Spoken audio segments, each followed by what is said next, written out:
1,00,000 మంది శివభక్తులతో కలిసి మహారుద్రాక్ష పూజలో పాల్గొనండి. వెంటనే కాల్ చేసి మీ పేరును నమోదు చేసుకోండి. రమ్మగారు, మనము కాశీ మజిలీ కథలు చెప్పుకుందాం అనుకున్నాం కదా, అందులో భాగంగా ఫస్ట్ది స్టార్ట్ చేద్దామండి ఈరోజు. కాశీ మజిలీ కథలు ఇంట్రడక్షన్ చెప్పేశాం కదా, సో కథలోకి వెళ్ళిపోదాం డైరెక్ట్గా. ఆంధ్రదేశంలో పూర్వం యజ్ఞశర్మ అని ఒక బ్రాహ్మణ ఆయన ఉండేవాడు. చాలా కాలం వాళ్ళకి పిల్లలు పుట్టలేదట. ఎంతో తపస్సు, ఎన్నో రకాల పూజలు, ఎన్నో హోమాలు చేయగా మొత్తానికి ఒక కుమారుడు కలిగాడు. ఆ అబ్బాయికి గుణనిధి అని పేరు పెట్టుకున్నారు వాళ్ళు. అబ్బాయి చక్కగా బుద్ధిమంతుడు, చక్కగా చెప్పిన మాట వినేవాడు. 7-8 సంవత్సరాల వయసు వచ్చాక ఉపనయనం చేశారు. అప్పటి పద్ధతి అది. 7-8 ఏట ఉపనయనం చేయటం, గురుగారి దగ్గరికి పంపించేవాళ్ళు వేదాధ్యయనం కోసం. సరే, అధ్యయనం అయ్యింది. మొత్తానికి ఏదో చదువుకు వెళ్ళాడు అబ్బాయి, పంపించారు. ఈ పంపించిన తర్వాత అప్పుడు ఏం చేసేవాళ్ళు అంటే 12-14 సంవత్సరాలు అట్లా వచ్చి కొంత చదువు పూర్తయ్యేసరికి వివాహం చేసేసేవాడు. చిన్నపిల్లని ఎవరినో చూసి పెళ్లి చేసేవాళ్ళు. ఆ పిల్లల్ని కూడా 8 ఏళ్ల లోపలే చేయాలని అంటారు కదా, 8 సంవత్సరాల లోపల పిల్లని లేదా 8 ఏళ్ల పిల్లని అలా లెక్క. ఈ వివాహం చేద్దాం అనుకున్నారు. పిల్లాడిని, బాబు నీకు వివాహం చేస్తామని ఏదో సందర్భంలో చెప్తే అబ్బాయి ఒప్పుకోలేదు. ఎందుకు వచ్చిన పెళ్ళి, నాకు పెళ్ళి వద్దన్నాడు. ఇక తండ్రి ఎన్ని విధాలు నచ్చ చెప్పినా అతను ఒప్పుకోలేదు. ఇంకా సర్వశాస్త్రాలు అభ్యసించాడు, వేద విద్య అంతా పూర్తయింది, చదువుకుంటూ ఉన్నాడు. బ్రహ్మచారిగా ఉండిపోదలుచుకున్నాడు. తపస్సు చేసుకోవాలి, అతని కోరిక అదే. ఇక అడిగి అమ్మ నాన్న మొత్తానికి పాపం కాలక్రమాన గతించారు. వాళ్ళకి లేటుగా కుమారుడు, పిల్లవాడు లేటుగా పుట్టాడు. ఈ పిల్లాడు కాస్త పెద్ద అయ్యేసరికి వాళ్ళు వృద్ధులైపోయారు. పైగా ఈ పిల్లాడు పెళ్లి చేసుకోడు, వంశం ముందుకెళ్ళదన్న దిగులతోటి అమ్మా నాన్న కాలం చేశారు. అతను ఒక్కడే ఉండేవాడు. అయితే ఇతనికి ఏంటంటే సన్యాసం తీసుకోవాలని కోరికట. ఓహో, సన్యాసం తీసుకోవాలంటే ఎవరైనా గొప్ప ఋషులో మునులో కనపడితే వాళ్ళని అడిగి సన్యాస దీక్ష తీసుకోవాలి. సన్యాసం తీసుకోవడం అంటే మన దారిని మనం వెళ్ళిపోవడం కాదు. సన్యాస దీక్ష అనేది ఒక ప్రత్యేకమైన ప్రోగ్రామ్ అనమాట. ఎవరైనా గురూపదేశం ఉండాలి. అలా భావించి గురువు కోసం చూసుకుంటూ ఉండేవాడు. అయితే ఏమైందట, వాళ్ళ ఊర్లో ఉన్న దేవాలయానికి ఒకరోజు ఒక బ్రహ్మాండమైన ఆకార విశేషాలు కలిగినటువంటి ఒక యతి ఒక ఆయన వచ్చాడు. ఆయన ఎలా ఉన్నాడంటే సాక్షాత్ పరమశివుడల్లే ఉన్నాడు. ఆయన కొద్ది రోజులు ఆ దేవాలయంలో ఉన్నారు. ఇతను తెలుసుకుని గుణనిధి రోజు వెళ్ళి దేవాలయానికి వెళ్ళి ఆయన్నే చూస్తూ కూర్చునేవాడు. అందరూ వచ్చి దర్శించుకుని వెళ్తుండేవాళ్ళు. ఈ అబ్బాయి కదలకుండా అక్కడే కూర్చునేవాడు. ఇది చూసి ఆయన అడిగాడు, ఏమిట్రా నాయన, నీ ముఖం చూస్తే నువ్వు చాలా బుద్ధిమంతుడివని తెలుస్తోంది, అంత తదేక దీక్షతో చూస్తున్నావు ఏమిటి అంటే, ఈ అబ్బాయి ఉద్దేశం ఏంటంటే కొంతమంది ఇలా ఋషులు యతులు వాళ్ళు దొంగ కపట నాటకాలు కూడా ఉంటాయి అందులో. ఈయన సరైన వాడు అవునా కాదా అన్న ఉద్దేశంతో చూస్తున్నాడు. ఈయనకు అర్థమైంది ఆ మాట. ఆ యతికి, ఆయన చాలా గట్టివాడు, ఆయన తెలుసుకున్నాడు ఈ అబ్బాయి ఉద్దేశం ఏమిటి అనేది ఆయనకు అర్థమైంది అనమాట. ఏమిట్రా నాయన అని కనుక్కుంటే అప్పుడు ఈ అబ్బాయి ఏం చెప్పాడు, గుణనిధి, నేను సన్యాసం తీసుకోదలుచుకున్నాను గురుగారు, నాకు సన్యాస దీక్ష ఇవ్వండి అని అడిగాడు. అడిగేసరికి ఆయన అన్నాడు, చిన్న వయసు, నీకు సన్యాసం ఎందుకు అని అన్నాడు. అనేసరికల్లా ఒప్పుకోలే గుణనిధి. నేను మా నాన్న అమ్మ నాన్న పెళ్లి చేస్తామంటేనే ఒప్పుకోలేదండి, నేను వివాహం చేసుకోలేదు, బ్రహ్మచారిగా జీవితం గడపాలనే నా ఉద్దేశం. ఇక ఒట్టిగా బ్రహ్మచారిగా సన్యాసం తీసుకుంటాను, నేను ఎక్కడా ఉండను, నేను ఏది నిలవబెట్టుకోను, దేన్ని ఆశగా తీసుకోను. అంటే సన్యాసము అంటే అర్థం అదే, దేని మీద సంఘం ఉండకూడదు, ఇది నాది అన్న భావన ఉండకూడదు, ఎక్కడా ఎవరింట్లోనూ నిద్రించకూడదు, బోల్డ్ నియమాలు ఉంటాయి దానికి. అతను అట్లాంటి వాటికి కట్టుబడి ఉండాలని భావించాడు. సరే, ఆయన ఏం చేశాడు, సన్యాసాశ్రమం తీసుకుంటే ఎలా ఉండాలి ఏమిటి వివరించి అబ్బాయికి చెప్పాడు. అతను ఒప్పుకున్నాడు. అయినా కూడా నేను అలాగే ఉంటానన్నాడు. అనేసరికల్లా ఆయన ఏం చేశాడంటే ఇతన్ని శిష్యుడిగా స్వీకరించి సన్యాస దీక్ష ఇచ్చేశాడు. ఇచ్చి ఏం చేశాడట, తన జోల్లోంచి ఒక తళుక్కుమని మెరుస్తున్న అంత మణిని ఇతని చేతిలో పెట్టాడు. చేతిలో పెట్టి, నాయన ఈ మణిని పెట్టుకో నీ దగ్గర, ఈ మణి వల్ల నువ్వు ఏది చూసినా ఏది తలుచుకున్నా నువ్వు ఏది అడిగినా ఆ విషయం నీకు అర్థమైపోతుంది, నీకు తెలిసిపోతుంది, ఈ మణి ప్రభావం అది అని చెప్తాడు. చెప్తే ఇతను అంటాడు, మన గుణనిధి ఏమంటాడు, సన్యాసం అంటేనే ఏది ఎక్వైర్ చేయకూడదు, సంపద దాచకూడదు కదండి, అన్నీ వదిలేయాలి. ఇప్పుడు మళ్ళీ మీరు నాకు ఈ మణినిస్తే ఇది ఒక సంపద అవుతుందంటే దీన్ని అట్లా భావించద్దు, ఇది భగవత్ప్రసాదంగా భావించు.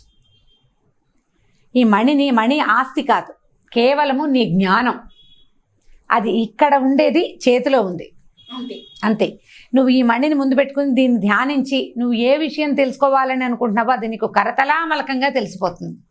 అంటే అరిచేతిలో ఉసిరికాయ అంత సింపుల్గా అనమాట. ఈజీగా తెలుస్తుంది. నువ్వు ఆ విషయాన్ని స్పష్టంగా తెలుసుకోగలుగుతావు, ఇతరులకి చెప్పగలుగుతావు. కాబట్టి నువ్వు ప్రపంచానికి మేలు చేయటం కోసం నీకు ఇది ఉపయోగపడుతుంది. ఈ మణిని స్వీకరించమన్నాడు. మణిని తీసుకున్నాక ఊరంతా ఈ మణి ఇతనికి సిద్ధించింది కాబట్టి ఆ రోజు నుంచి గుణనిధిని మణిసిద్ధుడు అంటాం మొదలుపెట్టారట. ఈ మణిసిద్ధుడుగా అయ్యాక ఆయన తన ఇల్లు వాకిలి వదిలేశాడు. ఆ దేవళం దగ్గర తోటలో అలా ఉంటూ ఉండేవాడు. ఆయనకి చాలా జ్ఞానం కూడా వచ్చింది. తపస్సు చేయటం మొదలుపెట్టాడు, ధ్యానం ఎక్కువ చేసుకోవటం. గురుగారు వచ్చి చెప్పారు కదా, ఇట్లా మొదలుపెట్టి అతను చాలా గట్టివాడిగా అయ్యాడు. క్రమంగా అతనికి ఏం తెలిసిందంటే మొత్తం భూమి మీద ఉన్న అన్ని క్షేత్రాల్లోనూ కాశీ క్షేత్రం పరమ పవిత్రమైనది, తప్పనిసరిగా దర్శనం చేసి తీరాలి. ఇప్పుడు నేను ఇక్కడ మణిని చూస్తూ కాశీ గురించి తెలుసుకోగలను. కంటితో చూసిన ఫలితం ఎలా వస్తుంది? ఆ కాశీ యాత్ర చేసి ఆ ఫలితాన్ని పొందాలనుకున్నాడు ఆయన. దానికోసం ఇప్పుడు కాశీకి వెళ్ళాలంటే ఎట్లా? ఎవరైనా తోడొద్దు, కలిసి వెళ్ళాలి. ప్రయాణం పెద్దది, ఎన్ని రోజులో పడుతుంది, సంవత్సరం కూడా పట్టచ్చు, 6 నెలల నుంచి ఏడాది దాకా సమయం పట్టచ్చు. ఆ రోజుల్లో వెళ్ళాలి. అందుకని ఏం చేశాడు, స్నేహితుల్ని, తను చిన్నప్పుడు ఆడుకున్న వాళ్ళని, తన ఇంటి పక్క వాళ్ళని, వాళ్ళ నాన్న పరిచయస్తుల్ని, బంధువుల్ని, ఇట్లా ఒక్కొక్కళ్ళని అడగటం మొదలుపెట్టాడు కాశీ రమ్మని.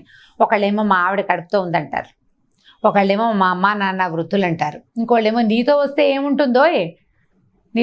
ఏముంటుంది, నువ్వేమో సన్యాసివి, నీతో మేము రామని కొంతమంది. ఇతనికి చిన్నప్పటి క్లోజ్ ఫ్రెండ్ ఒక ఆయన ఉన్నాడు, అక్కడికి వెళ్ళాడు. ఆయన ఏమన్నాడంటే, మా ఇంటికి అచ్చి రాలేదయ్యా కాశీ యాత్ర, మా తాత ఇలాగే కాశీ ప్రయాణం అయ్యాడు, ఆ 6 నెలలు పట్టింది, ఆ లోపలే ఆయనకి అనారోగ్యం వచ్చి తల్లకిందులైపోయి చావుకు దగ్గరైపోయాడు. అంటే ప్రయాణంలో ఎన్ని రకాల ఇబ్బందులు వస్తాయి. మనం ఇప్పుడు ఈ ఊళ్ళో ఉన్నాము, మన ఊళ్ళో ఇక్కడ డ్రైగా ఉంటుంది వెదర్, ఇక్కడ నుంచి నడుచుకుంటూ బాగా ముందుకెళ్ళాము, అక్కడ చల్లగా ఉంటుంది.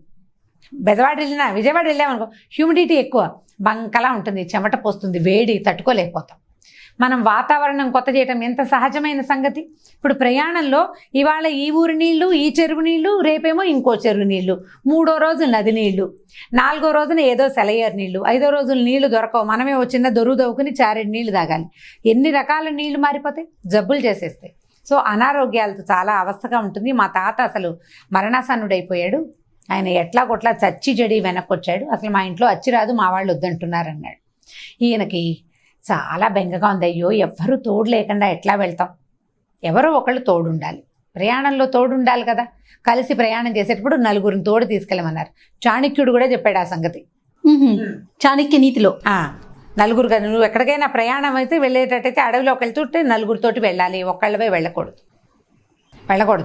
ఇప్పుడు ఎట్లా చేయాలని ఆలోచిస్తున్నాడు. అయితే ఒకరోజు ఈయన ఆ పక్కనున్న అడవికి ఏదో అలా నడుచుకుంటూ వెళ్ళాడు. బాదమాకులో ఏవో కనపడ్డాయి, ఆ బాదమాకుల కోసం వెళ్ళేసరికల్లా ఆ మూల ఒక కుర్రాడు, మరి కుర్రాడు అంటే కుర్రాడు కాదు, ఈయనకంటే కొంచెం చిన్నవాడు అనమాట, గొడ్డు తోలుతూ కనిపించేసరికల్లా ఆ కుర్రాన్ని కేకేశాడు. ఓ ఎవర్రా నువ్వు, ఇటు రా అనేసరికల్లా, ఏంటి రా అంటావు అని పొట్లాడాడు అక్కడ నుంచున్నవాడు. నువ్వేనా మావయ్యవే బాబాయ్వే, ఎరా ఒరే అంటావేమిటి, అరే తురే అంటే నేను పండు అన్నాడు. మా కామందంటేనే నేను పండు, నువ్వు అనకూడదు, అరే అంటావా అన్నాడు. అనేసరికల్లా ఈయన అన్నాడు, సరేలే రా దగ్గరికి రా అని, ఏమిటో నీ పేరేమిటి ఏదని కనుక్కుంటే ఏదో పేరు చెప్పాడు, కోటప్పో ఏదో పేరు. ఆ పెద్ద ఏం లేదు, నువ్వేం చేస్తావు అంటే గోవులు తోలుతాడు, అంటే గోపాలకుడు. ఈయనకి సరేరా అయితే నువ్వు గోపుడు అనమాట, కాశీ వెళ్దాం వస్తావా అని అడిగాడు. కాశీ ఎందుకు వస్తాను, నేను అక్కడికి ఇక్కడికి రా, నా ఆవులు ఎవరు చూస్తారన్నాడు. నేను మీ ఇంటికి వచ్చి మీ కామందుతోటి మాట్లాడతాను, నాకు సాయం కావాలి, నువ్వు నాతోటి రమ్మంటాడు. సరే నేను గోపాలకుడిని, నువ్వెవడివి అంటే నేను బ్రాహ్మణ్ణి అంటాడు. ఆయన బ్రాహ్మణుడు అయితే ఏమిటి ఇలా ఉన్నావు నువ్వు, నీకు ఒంటి మీద జంజాలు ఉండాలి, నెత్తి మీద పిలక ఉండాలి, నీకు అవేవీ లేవు అన్నాడు. అనేసరికల్లా కాదు నేను ఇట్లా ఉంటానని చెప్పాడు. ఏమన్నాడు, మనం ప్రయాణంలో బోల్డ్ అని వింతలు విశేషాలు కనపడతాయి, వాటన్నిటి కథలు నీకు చెప్తానన్నాడు. ఈ కుర్రాడికి కథలంటే ఇంట్రెస్ట్. ఆ గోపుడికి ఏమన్నాడు, కథలు చెప్తానంటే వస్తా, కానీ నువ్వు ఇట్లా పెద్ద పెద్ద మాటలు మాట్లాడితే నాకు అర్థం కాదు, తేలిక పదాలతోటి చెప్పాలి, నాకు అర్థమయ్యేటట్టుగా చెప్పాలి, నేను ఏది అడిగినా సరే విసుక్కోకూడదు, నన్ను ఒరే తురే అనకూడదు, ఎరా ఒరే అనకూడదు నన్ను, అలాగైతే వస్తానన్నాడు. అనేసరికల్లా సరే ఈయన ఏమనుకున్నాడు, మనిషి తోడు కావాలి, ప్రధానంగా వంట చేసుకోవాలి, ఎక్కడో చోట మరి ఎక్కడ ఆహారం ఎలా దొరుకుతుంది, వంట చేసుకోవాలంటే అన్నీ మోసుకెళ్ళలేరు, కొన్నే తీసుకెళ్తారు, అక్కడ దొరికిన వాటితోటి వండుకోవాలి. ఆ వాటికి తోడైనా ఒక పిల్లాడు పనిచేసే రకపు పిల్లవాడు అనుకో, వాడు బరువులు మోయగలుగుతాడు, వస్తువు మోయగలుగుతాడు కదా, కాస్త కట్టెలు కొట్టడము, కర్రలు చేయటము, కాస్త ఆకులు కొయ్యటము, ఏదైనా పని చేస్తాడు. అలాంటి వాడు కావాలి ఆయనకి తోడు. సరే ఈ కుర్రాడు దొరికాడు కదా అని వాడిని బాగా బతలాడి మొత్తానికి ఒప్పిస్తాడు. కథలు వినడం కోసం ఈ గోపాలుడు ఏం చేశాడంటే మణిసిద్ధుడితోటి తయారైపోయాడు. వస్తాను అని చెప్పాడు. వస్తానంటే సరే కలిసి బయలుదేరదామని అనుకున్నారు. సరే ఏం చేశాడు, ఈ ఇంటి దగ్గర అన్ని ఏర్పాట్లు చేసుకున్నాడు. ప్రయాణానికి సరిపడా గిన్నె దున్నె కావాలి కదా, కాస్త ఓ బిందె కావాలి మంచినీళ్ళు తెచ్చుకోవడానికి, మరి అన్నం వండుకోవడానికి ఒక గిన్నె కావాలి, కూరకు ఒక పాత్ర కావాలి, మళ్ళీ అన్నం మీదకు మూత, అందులో ఒక గరిటె, కూరకు ఒక గరిటె, ఎన్ని కావాలి ఇవన్నీ కలిపి ఏం చేశాడు, ఒక కావిడి తయారు చేశారు. కావిడంటే భుజం మీద బద్దేసుకుని అటో చెంబు, అటో ఒక పెద్ద పాత్ర, ఇటో పెద్ద పాత్ర పెట్టుకుంటారు. బరువు ఈజీగా మోయటానికి, తూకంగా ఉండటం కోసం ఆ కావిట్లోకి ఎత్తుకొని కావిడెత్తుకుని గోపాలుడు మణిసిద్ధుడు ఇద్దరు కలిసి కాశీకి బయలుదేరారు. వీళ్ళ ఊర్లో మొదలుపెట్టారు. మొదటి మజిలీ కథని మళ్ళీ చెప్పుకుందాం. తప్పకుండా రమ్మగారు, చాలా ఇంట్రెస్టింగ్ గా ఉంది. అసలు అంటే మొదటి విషయమే ఇంట్రెస్టింగ్ అనిపిస్తా ఉంది. అదే ఇప్పుడు ఇక్కడి నుంచి బయలుదేరుతారు. పగలల్లా నడిచారనుకో, సాయంకాలం చోట ఒక చోట ఆగుతారు. సాయంకాలం అయ్యేసరికల్లా ఏమవుతుంది, చీకటి పడిపోతుంది, ప్రయాణం చేయలేరు, వెలుతురు ఉండదు. చీకటి పడే సమయానికి ఒక అనువుగా ఉన్న ప్రదేశం చూసుకుని అక్కడ ఆగుతారు. తొలి మజిలీ అక్కడ ఆగి ఏదో కాస్త అన్నం వండుకుంటారు, 2 కథలు చెప్పుకుని పడుకుని నిద్రపోతారు. మళ్ళీ పొద్దున్న లేచి మళ్ళీ కాస్త అన్నం ఏదైనా ప్రయాణంలో కావాల్సింది వండేసుకుని బ్యాగులు సర్దుకోవటం, మళ్ళీ బయలుదేరటం, మళ్ళీ సాయంకాలానికి 2వ మజిలీ. సో ఇప్పుడు మొదట ఎట్లా ప్రయాణం మొదలు పెట్టారో కాశీ ప్రయాణం విన్నాం కదా. ఇక్కడి నుంచి తొలి మజిలీ కథని మళ్ళీ చెప్పుకుందాం.